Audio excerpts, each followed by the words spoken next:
Hello, I'm Chloe Tilley. On World Have Your Say, the crisis facing world football's governing body, FIFA, is one of the most clicked, shared and emailed stories of the week across the globe. So what is the future for world football?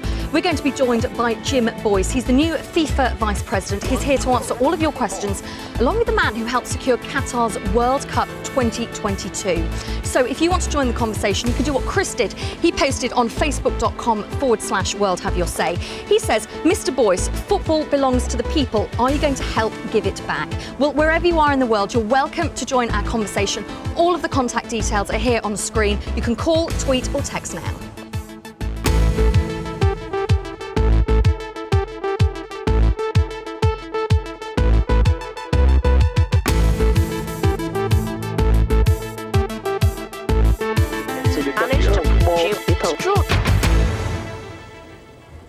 Well, we'll be speaking to some of you in Malaysia, Northern Ireland and Turkey in a moment. But first, let's catch up with the main news.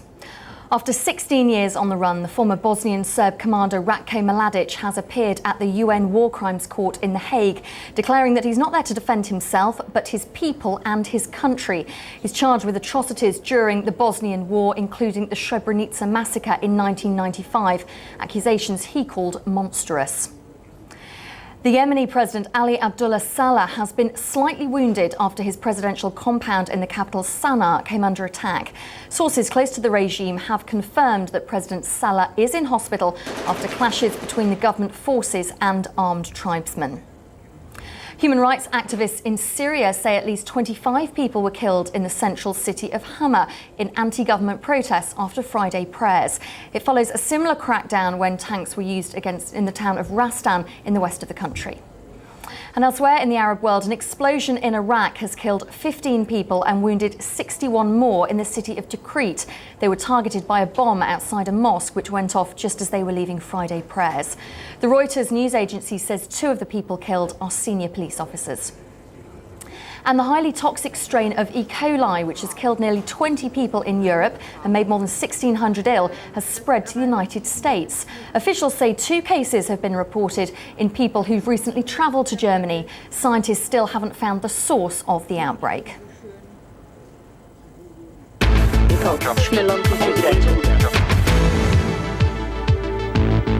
Well, FIFA is the story that has been dominating your conversations throughout the week. But in the last couple of hours, Yemen is trending worldwide on social media sites after reports that President Ali Abdullah Saleh has been injured in a rocket attack on his presidential palace.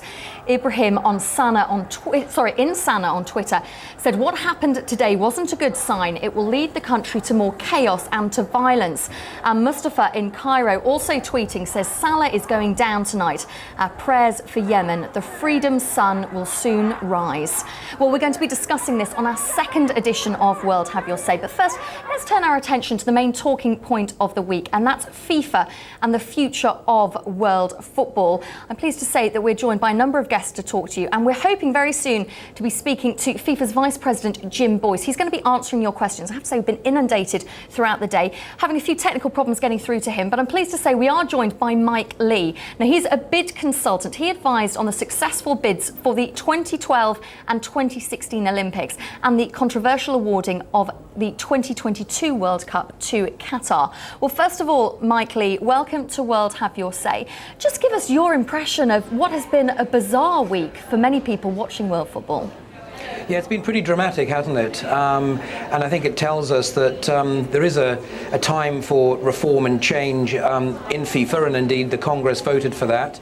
I'm not sure it's damaging to football as such, but it's certainly been damaging to the credibility and the reputation of FIFA, and they do have to take a lot of steps to, I think, regain confidence from the public and from the media and from many in football. They're pledged to do that, and let's hope they see through that programme. You say it's damaging for FIFA, but not for football worldwide. Lots of people have been getting in touch with us at World Have You Say throughout this week, saying the problem is if FIFA becomes a joke, doesn't that trickle down wider into football?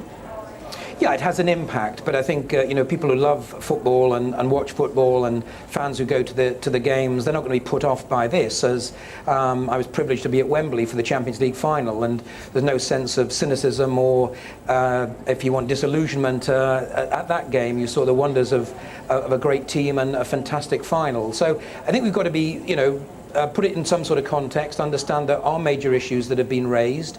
There does need to be change, and FIFA themselves have said that. They need to also to be able to tell a much better story about the good work they do. It's almost as if FIFA has become this sort of bête noire, but actually when you look at FIFA, the work they've done to develop and build the World Cup, the work they do in developing football in many parts of the world, the investments they make in education programs and social change programs, they've got a good story to tell, but they've got some way to cut through the issues that have been raised, and I think they do need to show reform and change, and to show that quickly. Well, Mike is staying with us for the duration of this edition of World Have Your Say. If you have a question for him, you can, of course, get in touch. Contact details on the screen throughout the programme. As I say, he was involved in that controversial 2022 World Cup bid. If you've got a question for him on that, do get in touch. But we can bring in Kino Kamiz now. He's a radio talk show host at Cape Talk 702 in South Africa. Mike Lee was talking a little bit there about the benefits that FIFA brings to the game. What benefits has it brought to South Africa after last year's World Cup? Well, it's a pretty loaded question, really, because one has to nitpick and ask yourself a couple of questions in relation to that. First of all, the net benefit when it comes to the World Cup. Do countries actually benefit? Yes, your initial capital expenditure, South Africa spent something like 30-odd billion on it. And yes, we might have seen a significant influx of capital into the country, but what about the big stadia? We've got 10 huge stadia that need to be run every month. So you've got the operational expenditure. What about the extra hotels that we had to put in place? Is this World Cup really sustainable medium to long term? Then you get to the question of the poor. Now, South Africa, being a developing country, we've got something close to 40% unemployment in this country. Did the World Cup benefit the poor? I'd say absolutely not at the moment. And people might say, well, medium term through tourism, etc., etc. People might be benefiting, but I doubt that. I know the people who have benefited in this country have been the big businessmen, the people who've built those stadia, the television companies and other media companies in South Africa. We also then need to ask the question, who actually produced all of FIFA's paraphernalia? That wasn't produced in South Africa, so is there a benefit? Yes, it was a good thing to have in the country, absolutely. It made us all feel great about ourselves, but then you've got the hangover. And Kino, as you say, did it benefit the poor? Obviously, we all remember that during the building of the stadiums for the 2010 World Cup, many people were moved out of the area and relocated from their homes. Let's pull up a couple of emails of people who have got in touch with us, in fact, from Facebook throughout the day. Anu in Bangalore has posted this question. A new president should be elected every term to encourage fresh energy and new ideas at FIFA. And Chris Hala in Zambia has asked this question. Why does FIFA continue to embrace a model of leadership that in the world, separate from football, has stolen the voice of millions of civilians? Mike Lee, do you want to respond to that? In FIFA, Jim Boyce, I believe, is due to come on the programme. He's one of the new vice presidents of FIFA. I'm sure Jim would answer those questions. I mean, what we have seen in the last week or so, though, is important issues being raised about governance of the game.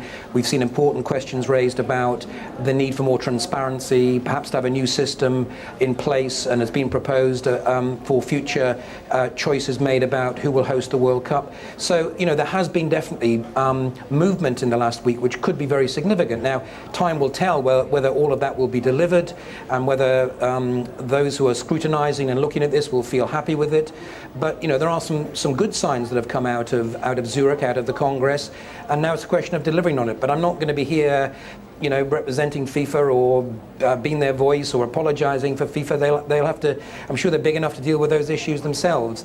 I understand around the world, because of the passion that there is around football, and I previously have worked here in England for the Premier League and internationally for UEFA, so I know what football is about and how much it means to people. And so with that passion and with that level of interest, comes many different issues. What we shouldn't believe, though, going back to your colleague from South Africa who made those comments, is that football and sport can totally change the world or individual countries and societies. It can play a role. It hopefully can be a force of positive change. It can help raise profile. It can build unity, as I believe and hope it did in South Africa.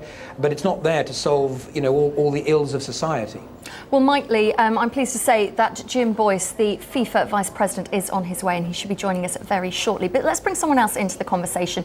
Julio is a football fan and joins us in London. Julio, welcome to World Have Your Say. What have you made of all of the allegations and counterclaims, and what's happened this week with FIFA? Well, thanks. I am a football fan. I was born in Uruguay, although I've been here in Britain for many years. I'm also a photojournalist, and I did cover some of the events in South Africa leading to the World Cup. And I work for NGOs and charities, and one of them, One, have been supporting the work of the Western Cape Anti-Eviction Alliance. And those issues have not been resolved, almost a year after the World Cup. So I think the question of legacy is very, very important, and I think we should bear that in mind in Brazil for 2014, another country with big contrast between the rich and the poor, and where there are likely to be similar controversies.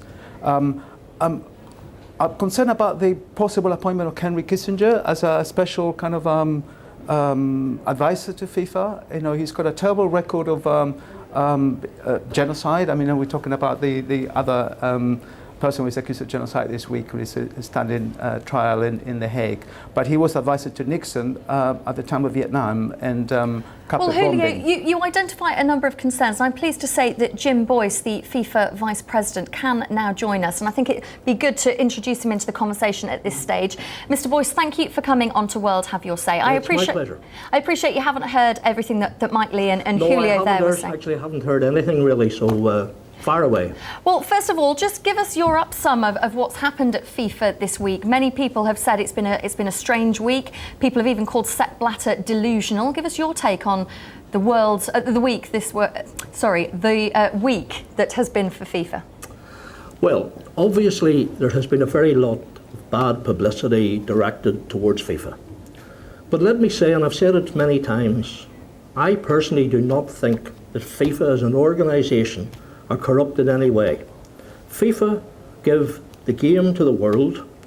They contributed $794 million to development of youth football, grassroots football. They contribute millions to the underprivileged children, to various charities throughout the world. And every penny that is made by FIFA goes back into football again. Now, let me say this to you. If some of these allegations, and I'm new to this, but if some of the allegations against some of the individuals are proven to be true, then FIFA have got to act. And I think that this is where the people should be concentrating their main criticism on, not really on FIFA as an organisation. Well, Jim Boyce, let me put a question to you, because we've been inundated on World Have Your Say, and I think it's good to get through as many as we can. Ricardo in Kingston, Jamaica, has posted this question on Facebook. If you want to do the same, it's facebook.com/World Have Your Say. He says, what do you think of the idea of an anti-corruption czar from outside of FIFA? I don't have a problem with it. I believe that if anyone has nothing to hide, they shouldn't be afraid of any independent investigation whatsoever. So I don't have any problem with this. Mike Lee? Well, Jim, I know Jim very well. Yes, nice to speak to you, Mike. Jim, how are you doing? Nice to speak to you. Jim's an honest football man, and it's good to see him there as a Vice President of FIFA. Thank you very much. Yeah, congratulations. Thank you very much. I know Jim will bring a good independent voice to the table as well. And I think actually Sepp Blatter himself said this week that there's a recognition in FIFA that there is a need for greater scrutiny. He's talked about beefing up the ethics committee. He's talked about a new solution committee. He's talked about bringing in independent experts from outside to help FIFA do this. And I think that, I'm sure Jim would agree, that now the question is delivering on that. Exactly, Mike. Yes. And I think that everybody who's been engaged in this debate, and I was part of a World Cup bid that was successful, we want to make sure that the tournament, that the FIFA name and reputation is right, and I think that everybody wants to see those things now delivered. Well, Mike Lee and Jim Boyce are going to be staying with us for the duration of this edition of World Have Your Say. If you have any questions you want to put to them, you can call us now at country code 442070 83 72 72. We're going to take a quick break and then we'll carry on the conversation.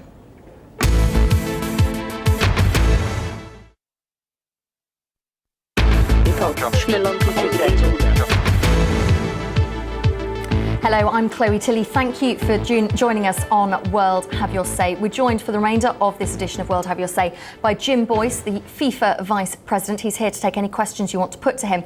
And Mike Lee, who's a bid consultant on the successful 2012 and 2016 bids for the Olympics and the 2022 World Cup. But straight away, gentlemen, I want to put another question to you, which has come into us on Facebook. Device Null has posted, how much does FIFA cost? What is the equivalent in balls that you could give to children in poor countries? Jim, do you want to respond to that? Well, it's very difficult for me to answer that because, quite honestly, I'm just a new member of FIFA. You would need to really put that to some of the people who have been involved with FIFA over the years. But Jim, it's illustrating a point, isn't it? I should imagine that that's slightly tongue-in-cheek, and the idea is that FIFA is an enormous organisation that must cost a huge amount of money. Oh, it must cost a huge amount of money. There's a lot of staff at FIFA. There's a lot of competitions to organise. This year alone, there's an under-17 World Cup final. There's an under-20 World Cup in Colombia. So yes, it must cost a phenomenal amount of money. But let me say something to you here. FIFA is audited by probably the most respected international accountancy firm in the world, KPMG. Now, surely, if there's any problems regarding the money that FIFA actually spends, it would be brought to light by a firm like KPMG. I was at the conference on Wednesday, and the senior partner of KPMG got up, presented the audited accounts, and said he was 100% happy with the audited accounts that FIFA had produced. Let's bring in Nelson, who is a blogger who I know has got a question for Jim. Yes, Jim. I probably have more so of a comment than an actual question. I actually think that what FIFA is actually doing, for the most part, it has its issues and everything else. But I, like most people from perhaps where my parents came from, actually think that FIFA is doing a fairly good job, as opposed to actually keeping the World Cup in traditionally Western European nations and just keep on keeping it swings and roundabouts between America, Western European countries, and Southern American countries. I think it's absolutely great that it's actually gone to Qatar and Russia. I think, yeah, as FIFA said they would do, they take the World Cup to the frontiers of the world, and they've done that. So yeah. Yes, they have, and I think probably where a lot of controversy happened was that FIFA probably should have set firm criteria saying exactly what your correspondent there has said. The criticism at the moment coming is because of the vast amounts of money that some of the countries have spent on the bids. If they had known at the very outset that it was FIFA's intention to try to give it to countries who had not yet hosted a World Cup, they may not have spent that vast amount of money. But Jim, and I think that's part of the problem. If you don't mind me interjecting, Please. It's pretty obvious that FIFA does have a corruption problem. There's no denying it whatsoever. There is corruption within FIFA. But I actually think that the problem with fighting corruption in FIFA, especially coming from the British press, which is largely the entity that's drumming all this up, is that the British press actually are quite selective in their outrage when coming to actually addressing corruption, and also too, secondly, when it also comes to the issue of corruption, I actually feel that not just the British press, but perhaps the British state too, that what we do is we don't fight corruption as a principle, we fight corruption as a strategy of actually making sure we get our own ways. That's when we highlight it. But when corruption works in our favour, we see no problem with it whatsoever. So yeah, so the issue with FIFA, corruption within FIFA, yes, it has to be addressed, but I think corruption should be addressed across the board too. And also, just picking up a point that you made, as a former PwC man, I'll assure you that PwC is a lot more respected than KPMG. Well, okay, but I think I was trying to make a point that there was a very internationally recognised organisation auditing FIFA's accounts. That's really all I was trying to say. Duly noted. Mike Lee, do you want to respond? Because I think the guest, the blogger, makes a very important point here, and it's also been true, incidentally, with the Olympic Games and decisions made by the International Olympic Committee, the IOC, is, these are global bodies. They have to have a global view of their sport or of their major event. And sometimes, particularly in Europe, we rather feel that these are events or tournaments and which traditionally we've hosted many times and rather would prefer they stayed here. And it's not like that. I mean, the world is changing, and there are new economies rising, new parts of the world that are also very ambitious in terms of hosting sporting events, including the Middle East. But also, IOC and FIFA and the other international sports federations, they do have to have a global view, and that is ultimately about growing their sports, taking it to new markets, finding new fans, finding new players and athletes, finding new commercial partners and broadcasters. And I think that the blogger makes a very important point there, which is Russia and Qatar, whatever criticisms have been raised, those were decisions which were about taking the World Cup to new territories, which are passionate about football, and I believe in both cases will stage very good World Cups. So, we should try and break away a little bit from a view that tends to come out, and in England we tend to be particularly guilty of this, that we see the whole of the world through our own eyes, and international sports bodies have to think globally. What is the I agree with Mike. what is the response like in Qatar as far as their name being dragged through the mud? I think Qatar in recent times Qatar is behind some of the best companies the world actually knows right now. Some of the best companies, modern companies. I don't know, second only perhaps to the BBC, Al Jazeera, the news agency of our time. They own Harrods now. Coming out of the Middle East too is the Emirates airline, which is fantastic. I just wondered how they actually feel in a time where things are actually changing over there too, that having their names dragged through the mud due to something as small as a football controversy, which is largely caused by people who are just upset by as a result of them not actually winning the bid. But Nelson, let's be fair about this. The controversy that has come out this week is that the FIFA General Secretary Jerome Valcke actually is said to have said in an email, it was released by Jack Warner, who is of course suspended. In the email he said that Qatar bought the 2022 World Cup. Now, he's since come out and clarified that. He says by the term bought, he meant threw a lot of money at the bid. But you can understand why people around the world are throwing their hands up saying, for goodness sake, this needs to be sorted. This is a man right at the top of FIFA.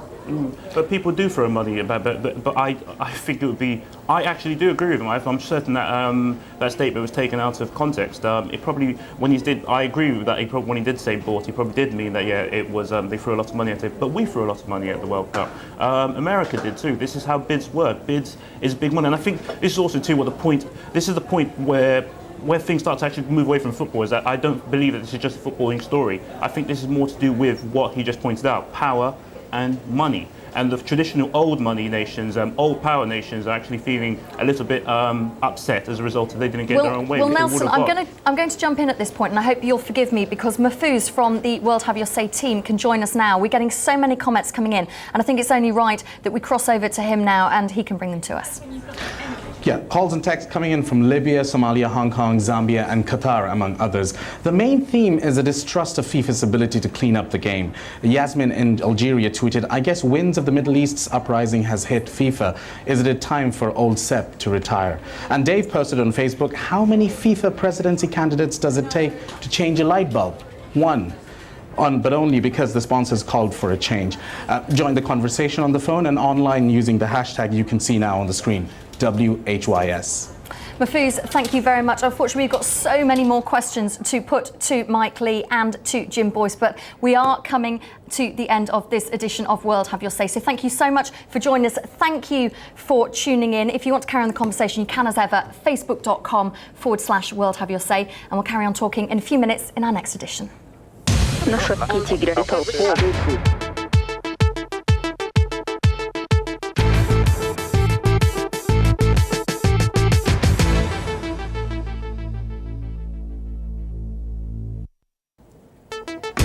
Hello, I'm Chloe Tilley. Thanks for switching on World Have Your Say. Well, there's been a huge spike in conversations about Yemen in the last few hours after reports that President Ali Abdul Saleh has been injured in an attack on his compound. The Yemeni capital Sana'a has seen pitched battles continue between government forces and armed tribesmen. We'll be speaking to people inside Yemen to get the latest on what is a confusing picture. And it's been a deteriorating situation in recent days. More than 350 people have been killed since the uprising started in January. At least 135 of them have died in little over a week. Well, it's a fast-moving story. We'll keep you right up to date with all of the developments. Wherever you are in the world, welcome to the Global Conversation.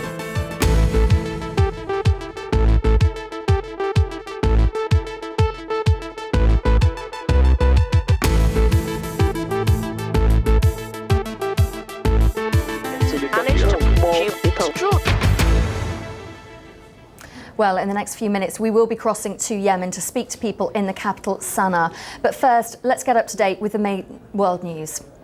After 16 years on the run, the former Bosnian Serb commander Ratko Mladic has appeared at the UN War Crimes Court in The Hague, declaring that he's not there to defend himself, but his people and his country. He's charged with atrocities during the Bosnian War, including the Srebrenica massacre in 1995, accusations that he has called monstrous. The Yemeni President Ali Abdullah Saleh has been slightly wounded after his presidential compound in the capital Sana'a came under attack. Sources close to the regime have confirmed that President Saleh is in hospital after clashes between government forces and armed tribesmen. Human rights activists in Syria say at least 25 people were killed in the central city of Hama in anti-government protests after Friday prayers. It follows a similar crackdown when tanks were used in the town of Rastan in the west of the country. Elsewhere in the Arab world, an explosion in Iraq has killed 15 people and wounded 61 more in the city of Tikrit. They were targeted by a bomb outside a mosque, which went off as people were leaving Friday prayers. The Reuters news agency says 2 of the people killed are senior police officers. And the highly toxic strain of E. coli, which has killed nearly 20 people in Europe and made more than 1,600 ill, has spread to the United States. Officials say 2 cases have been reported in people who travelled recently to Germany. Scientists still haven't found the source of the outbreak.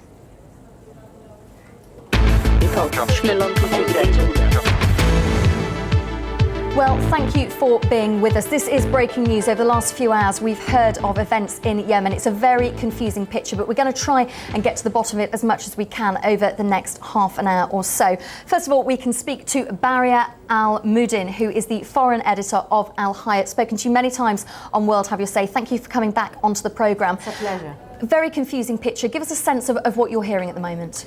Well, what we heard is actually reports suggesting that it could be Al-Qaeda who have attacked President Ali Saleh. Also, it could be people loyal to Sheikh Sadiq Al-Ahmar. The reports are not clear, but we have heard these 2 reports. We've also heard that 4 senior generals have been, mainly people that usually accompany the president, have been dead. Also that the Prime Minister himself have been also injured, more critically than the President. The President apparently is going to give a press conference in the next few hours. Some people suggest as quickly as half an hour. We don't know yet. Nevertheless, we are sure that he has survived and his injuries are not life-threatening. The situation in Yemen is extremely grave, extremely critical. The situation on the ground also very badly escalating the last few days. Number of deaths is unconfirmed. Some people put it as you said, as 350. Many others put it as much more. But I think what is more important here is what is the significance of Yemen in the area. By far, I think Yemen is the most serious of Arab revolutions because of the geography of Yemen and the complication of Yemeni society. As you know, Yemen is in the middle of the Gulf. Also, it's very close to Somalia. You know, people can just take a boat from Somalia, come. We have Al-Qaeda there. We have the Houthis. We have Iranian intervention before. It has large borders with the Kingdom of Saudi Arabia. We know that Saudi Arabia, of course, has the largest reserves of oil in the world. So that would also threaten world economy if anything happens there. So Yemen, I would give it great importance when it comes to talking about what's happening in Arab. I wouldn't call them spring anymore. They're much more like winters. Well, Barry, I know you are staying with us. If you've got any questions for Barry, you can get in touch through the usual way. All of the details on screen. You can call us country code 44 20 70 83 72 72. And as Barry says, we are expecting a press conference from the President. If it happens in our time, we will, of course, bring it to you here on World Have Your Say. Let's bring in Adam Minot, the BBC's World Affairs correspondent. I've already said it's a confused picture on the ground, Adam. And in recent days, it really has deteriorated in Yemen, hasn't it? Yeah, there's been really a changing complexion. What began as what looked like a rebel movement from the streets, and we're talking now 4 months ago when trouble first started, and initially it began around the university in the capital Sana'a. It's now spread much more widely during the course of the past 4 months to other cities. But this changing complexion in the last really few days, or certainly the past couple of weeks or so, it has now taken on much more of a feeling of a civil war with tribal rivalries between those who are loyal to President Ali Abdullah Saleh and those who are opposed to him. So it really has taken on a different dimension. And I think one thing we have to bear in mind all the time when we're talking about Yemen is its importance strategically. It's been a friend of the United States in particular and other countries in the West because it's been seen as something of a bulwark against the growth of Al-Qaeda in the region. So it's got very important strategic significance, but it's fast deteriorating. Many of you have been getting in touch with us from Yemen itself to tell us what's going on there. Amal in Sana'a has tweeted, "People in the square are thrilled. Everybody is celebrating." Tom Finn, the Guardian journalist in Yemen, has tweeted, "Protester at Change Square says people are dancing, singing with joy." And Gigi in Cairo has tweeted, "If there is any blood in Salah left, he should just step down now." Well, if you want to join the conversation, you can at Facebook, facebook.com/World Have Your Say. Go to the blog worldhaveyoursay.com. And Barry, Adam Minot was talking there about a changing complexion in Yemen. You yourself was talking about the significance. Do you now feel the time is right for the international community to step in Yemen, as it has done in Libya? I think it will be a bit difficult for the international community to step in Yemen as it did in Libya. It's a far more complex situation, as I said. And as Adam said, the tribesmen complicate matters as well. Also, don't forget we had the problem with the Houthis in the north. We have a cessation movement in the south. And also we have the complexity of having Al-Qaeda there. So you don't want the situation to get out of hand. I know for a fact that, for example, the GCC countries, especially headed by Saudi Arabia, that must be particularly worried about the situation in Yemen, that are thinking of perhaps reviving their initiative. I wouldn't be surprised at all if in the next few days we have a special initiative coming only from Saudi Arabia if other Gulf countries are not ready to be as involved. Also, many people have been saying that this is a chance now for Abdullah Saleh, the president, to wage a more bloody war on his people because of what happened to him and what happened to his prime minister and the generals. So really the situation as best is very gloomy, and if it is going to be a civil war, it will be a very, very bloody one that we have not seen the like yet, and it could be widespread all over Yemen. So the situation is very critical, but I think the only hope one can cling to would be an initiative coming from the Gulf countries, the GCC countries, and specifically probably headed by Saudi Arabia. So Barry is saying that it should be the Gulf countries that, if they do get involved, should head that rather than the wider international community. As we speak, we're getting reports from the state news agency in Yemen that the attack on the mosque in the presidential palace killed an imam and 3 guards. That coming to us from the state news agency. Well, let's bring in Nasser, who joins us on the line from Sana'a. He is a journalist working in Yemen. Nasser, tell us what information you have at the moment and indeed where you are. Well, thank you very much. What I have is that the shelling now is continuing. Shelling on the tribal leaders' houses here in the southern part of the city where I am now, where I could hear the bombings and the poundings very, very well. And also the Yemeni people are waiting for the President Saleh to show, to appear on the state TV, as the official said. Nasser, have you managed to speak to people? Are people afraid? Are people going outside, or are they very much confined to their homes?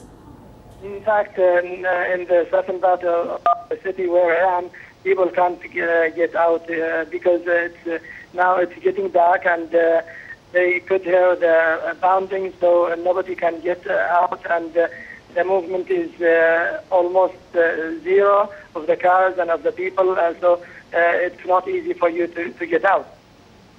And from a perspective inside Yemen, we've been talking about whether the international community should get involved, whether that should be led by Gulf states, or whether indeed this is down to the Yemeni people and something that they need to sort out themselves. What's your view?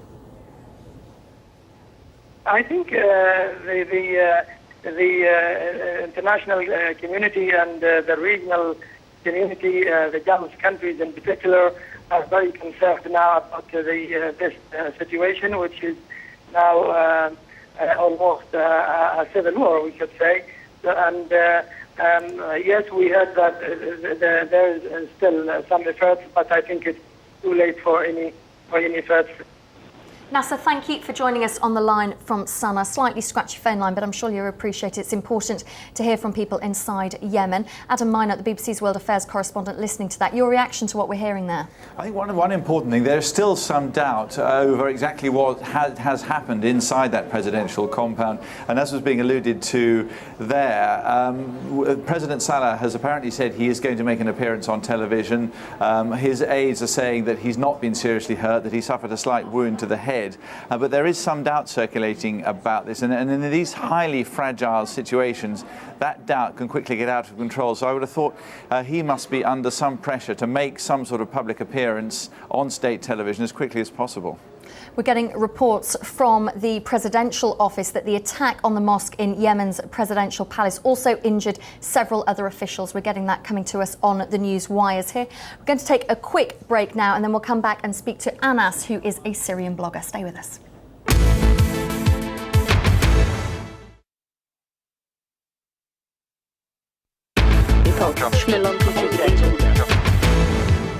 Hello, I'm Chloe Tilley. Thank you for staying with us here on World Have Your Say. We're still joined by our guest, Baria Al-Muddin, who's the foreign editor of Al Hayat, and the BBC's World Affairs correspondent, Adam Minot. Let's just pull up a tweet now, which we've got from the New York Times columnist Nick Kristof. It's being retweeted by a lot of people at the moment, and as you can imagine, this is something which has gone stratospheric, quite frankly, on Twitter at the moment. He says, quasi-civil war in Yemen and Libya, brutality in Syria and Bahrain. Feels more like an Arab winter now rather than an Arab spring. Well, let's get one person to respond to that. Anas is a Syrian blogger who is based in Boston at the moment. Anas, would you agree with that sentiment? To a certain degree, there's definitely harder than what happened in Tunisia or Egypt, but it's the regime's choice, and the people are demanding their freedom. The demands are one in every country, and the regimes choose either to respond to the people's will or to fight it tooth and nail. And that's what we're seeing play out in Syria, in Bahrain, in Yemen, and elsewhere. We've been talking a little bit about whether intervention is now necessary in Yemen. What's your view on that? I do not agree with any foreign military intervention in any country. It's done nothing but cause harm. Even when the NATO tried to support rebels in Libya, they ended up killing civilians by accident or by mistake on more than one occasion. And it's not helpful in any way, and it causes, it backfires on protesters with a just cause, and causes some hatred sentiment against them from the general public. So I'm not with foreign intervention in any way. But Anas, they saved Benghazi people, NATO, didn't they? If they didn't interfere, I think you would have seen that the people of Benghazi have suffered a very brutal fate, worse than they did already. If you just look around Benghazi, what happened, then you will realize. I think we should thank NATO for their interference in Libya. I'm like you, an Arab, and I would not like to see foreign forces interfere. However, in Libya, I think it's very important they did. Also, I think when we speak about Arab Springs, one should always think of the future of these civil wars sometimes, or like in Yemen now, or revolutions. We all want a better Arab world, a more transparent, a more democratic Arab world. Nevertheless, I think one has to be weary a little bit these days and think of what might come after. We also don't want an Arab world that is in the hands of Islamists or fanatics or fundamentalists, God forbid. Anas, your response? I agree that we need to stop massacres. I'm skeptical of foreign intervention because it can be somewhat selective. There are other countries that also have seen massive abuses of humanitarian law, and we did not see any foreign intervention or even media attention. So I'm worried about I see a pattern there. Iraq, now Libya, both have oil. People are giving a blind eye to Bahrain entirely. They're threatening somewhat with sanctions against Syria, but nothing really concrete against the regime so far. So I agree that we should be wary of a future of Arab states were controlled by authoritarian regimes, and also I'm wary of a future where Arab states are controlled by foreign occupation. Anas, also let me just say that I think it's not really fair or real in any way to suggest that Libya or Yemen or Syria or anywhere is like what happened in Bahrain. Bahrain is a completely different story in many ways. There were protesters who had right demands, and unfortunately there was a regional power called Iran that had interfered and that had played in some hands and minds of the protesters, and that's when it turned really nasty. I welcome today that there is apparently a dialogue that should be starting early next month, and it seems all political parties have agreed. I just came back from the area, and I can tell you, for example, in Lebanon, people are very worried about what's happening in Syria. Also, people are very worried what's happening abroad. There is a sort of tiredness and weariness and a lot of, not knowing what's going to happen after all these revolutions. Well, Barry, lots of people are getting in touch with us around the world. There's not much time left on the programme, but if you do want to contact us, you can call us now, country code 442070 83 72 72. One of the people who's manning the phones in the World Have Your Say office is Mahfouz, and he can bring us up to date with all of the calls that have been coming in. Some of the 30 countries where people have been calling us from: Norway, Australia, Turkey, Bangladesh, Japan and Jamaica. Kenny in Zambia posts on Facebook, "It serves Saleh right for being a stooge for America. Freedom is just around the corner." Tom in Washington tweets, "President Saleh was wounded when revolutionaries hit his palace with rockets. Will that help wake him up?" And Jacob in Kenya on Facebook posted, "I don't believe in the Yemenis trying to gain power by force." Join us on the phone and online using the hashtag you see below me, WHYS. Mahfouz, thank you very much. Let's cross now to Sana'a and bring in Ibrahim, who is on the line from Sana'a. Welcome to the programme, Ibrahim. Tell us what's happening where you are. Today has been a crazy day so far. I'm living close to the presidential palace, and the Friday finished. We've been hearing explosions and then artillery bombardments from one of the mountains nearby. We've heard different flashing news about the president being injured and killed.